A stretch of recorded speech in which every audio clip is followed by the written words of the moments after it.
Chris Kirschner, welcome back to Tuscaloosa. I hope you're having a great day, man. I am. How about you, Ryan? Oh, I'm doing good. It's spring football. You get a chance to see Nick Saban. He talks this afternoon. So we're having a good day. Good day. How about you? Good. Yeah, I'm doing well. It's a little chilly here in Atlanta. Kind of awful weather lately, but should clear up a little bit tomorrow, back in the 70s, so that's always nice. Yeah, we've been at like a roller coaster. You know, it's been warm and it's been cold. It's been warm and it's been cold. Yeah. So hopefully it's been awful. Yeah, we can kind of clear that up a little bit, have a little bit more of a spring seasonal type weather. Chris, I want to spend a lot of time, obviously, talking about your conversation with Taulia Tagovailoa, and pretty much the title speaks for it there, but a lot of in-depth here. Taulia Tagovailoa admits he's going to be difficult. It's going to be difficult to turn down Alabama. Talk about the conversation that you had with Taulia Tagovailoa. Yeah, well, entering Sunday, where Taulia participated in the Atlanta opening regional, pretty much an elite camp, a lot of top targets there in Atlanta, in the Atlanta areas in Beaufort, Georgia. But going into that conversation, I had thought that, because I've known Taulia now for over a year. I went to Hawaii, spent a lot of time with him last year. So, actually 2 years ago. But so I knew Taulia wanted to kind of do his own thing and not technically follow Tua just wherever he went. And obviously now that after talking to him, it seems like Alabama is going to be the school that he ends up choosing. The only thing that was interesting to me about that is that he's probably going to wait until after his senior season to make his decision. I don't know if it's actually going to last that long, because usually the top quarterbacks make their decisions in the summer, so those teams have their quarterback on board, so they can start recruiting other players. So it's possible that Taulia follows into his footsteps with that in that regard. Tua made his commitment in May. Wouldn't surprise me at all to see Taulia make his decision around then too. But I do expect Taulia to end up following Tua to Alabama. The main reason why is from talking with Taulia and his father, Nalu, on Sunday. They made it pretty clear that the distance from Alabaster, which is where they live now, to Tuscaloosa, it's only about an hour away in the car. It's going to be very convenient for the family if Taulia also goes to Alabama. And it's a very tight-knit family. Nalu, the father, made it pretty clear that he just can't see him or his wife, Diane, flying across country or flying wherever Taulia is, and one of them missing Tua's game. Because family is so important to them, it would just be easier on them if Taulia ended up going to Alabama, which I think is going to happen. Chris, how did he perform at this camp over at Atlanta? Mm-hmm. Well, it was really terrible conditions for quarterbacks. Low 40s with the wind chill factored in. It was in the 30s. It was wet. It was rainy. But in my opinion, I think he was the second best quarterback there, behind Auburn commit Bo Nix, who's the son of Patrick Nix, former Auburn quarterback. Both those guys did really well. Bo Nix was the quarterback MVP at the camp and was invited to the Elite 11, which is in early June out in Los Angeles. But, Taulia made some really nice throws, got a lot of wows on the sidelines from the reporters who were in attendance, had a couple of really long touchdown passes to various wide receivers. So I think from his performance on Sunday, now at these camps, they only invite one quarterback to the Elite 11 usually, and Bo Nix was the guy. But in the near future, I would expect Taulia to get one of those Elite 11 invitations in these next few weeks. When you look at the quarterback, obviously, when you talk about his other possibilities out there, who's giving him, I guess, the most pressure from the other schools, maybe in this region or maybe across the country? Yeah, I think the biggest threat for Alabama right now is Tennessee, mainly because of Jeremy Pruitt. Pruitt was a coach that Taulia talked with a lot when Pruitt was at Alabama. Also, Brian Niedermeyer, who was an assistant director of player personnel here at Alabama, who's now Tennessee's tight ends coach. Very close to both those guys. He's visited Tennessee before, likely going to return to Tennessee in the future. He said Tennessee will for sure get an official visit. So right now I think Tennessee is probably Alabama's biggest competition. He also visited South Carolina this past weekend, really likes what he sees out of that program. He also wants to visit Nebraska and Michigan, but I do not see any chance that he ends up going to either of those two schools. From this past weekend, it was obviously very cold in Atlanta, and he's not really used to playing in that cold weather, which is something that he would have to do if he went to Nebraska or Michigan. It's also too far away from his family in Alabama, and it's not going to be convenient like he said Alabama would be. So right now it's probably going to be one of those southeastern schools with Alabama being the clear favorite. Let me ask you about negative recruiting against Nick Saban. Has it slowed down or has it increased?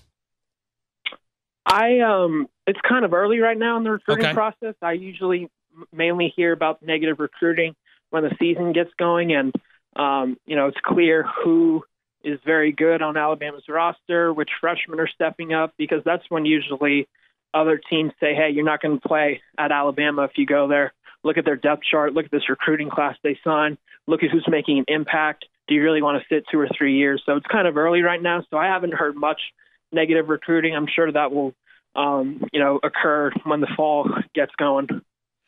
Okay, let me ask you, when you look at the level of importance, knowing that, and it's hard to say that Alabama had a bad year because that's not the case. It just wasn't the standard of being that number one in recruiting rankings, pretty much consensus across. So it's really, I catch myself going negative. It's not negative, but a bounce back year, a bounce back in the 2018, 2019. How important is this for Alabama to continue this dynasty, to continue to load up and have a great 2018, 2019 recruiting cycle? Yeah, it's very important. With the class that Georgia in particular had this past year, Georgia had the number one recruiting class, one of the best recruiting classes in the rankings era. I believe it was the third best all time that Georgia compiled this past season. And I don't see any indications of Georgia slowing down on the recruiting trail, just because Georgia is always a loaded state in recruiting. And I feel like Kirby Smart is going to do a really good job locking in those top players from Georgia. So Nick Saban, I think he realized that Kirby Smart's going to be a pain on the recruiting trail. Now Jeremy Pruitt, who's also a very good recruiter, now he's at Tennessee. It's probably going to take a little while to get that program back to national relevance that it once had. But Pruitt's a good recruiter. Muschamp's doing good things at South Carolina. Obviously, you have to deal with Clemson, who's one of the top teams in the country for these past few years. So there's a lot of competition in the Southeast when it comes to getting these top players. So what did Nick Saban do? He decided to overhaul his staff. He got a lot of younger coaches. A lot of the buzzwords that I've heard from talking with these recruits about these new coaches, easier to connect with, laid back. They throw around the family word. It's just a cool environment. A lot of things that younger coaches bring, more energy. So that in that regard, I think Alabama did a really good job when it comes to recruiting. We'll see what the on-field results are when the season gets going, but I'm sure that Alabama is still going to be one of the best teams in the country, if not the best team in the country, especially on offense. In my opinion, this may be Nick Saban's most explosive offense he's had. So I don't see any reason to doubt whether or not these guys are going to be able to coach him up on the field. But as far as in recruiting, I think Nick Saban really couldn't have done a better job getting these guys, these younger coaches who are hungry, who are going to recruit every single day. And we've seen the benefits of that. A lot of these top players in the country have Alabama as their leader or their number 2 or number 3 school. And again, it's early. So even if Alabama is number 2 or number 3, there's so much time to be made up for Alabama to get to that number 1 spot and possibly land their signature. Chris, I want to ask you, when you look at social network, Alabama's picking up their game, right? I mean, these coaches are not only here, but I mean, have you noticed that? I mean, the increase of social networks sort of making this a cool place again. Yes, definitely. It's one of the things I have noticed. And I actually talked to five-star tackle Pierce Quick, who's locked in with Alabama about this. And he had told, the coaching staff that, why isn't Alabama making all these cool graphics that we see other schools make? I mean, Clemson does it, Ohio State does it, every school does it. And Alabama was significantly behind on that regard when it comes to social media. All these kids like to receive the attention on social media. They like tweeting out graphics.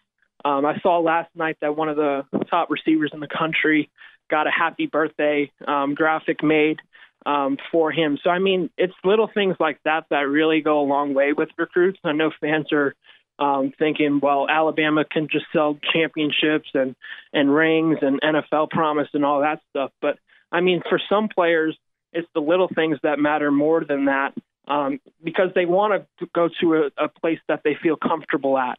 And maybe from the outside looking in, maybe Alabama wasn't, that cool, hip place that, a school like Clemson is. Clemson dominates on social media. They have a lot of cool graphics. So I think Alabama definitely noticed that it was behind in that regards. I mean, we saw yesterday that they're doing a series from the barbershop. Sure.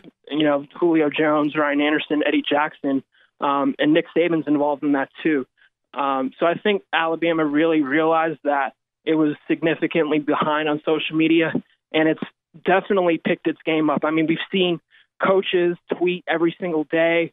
Wide receivers coach Josh Gaddis is tweeting pretty much all day something related to Alabama. So we didn't really see that with the old staff, and I think this staff is definitely going to be, like I said, cooler, easier to connect with, and that's going to matter when it comes to getting these recruits. All right, let me ask you about the role Alabama fans can play in this, because there's an important game coming up 25 days from now.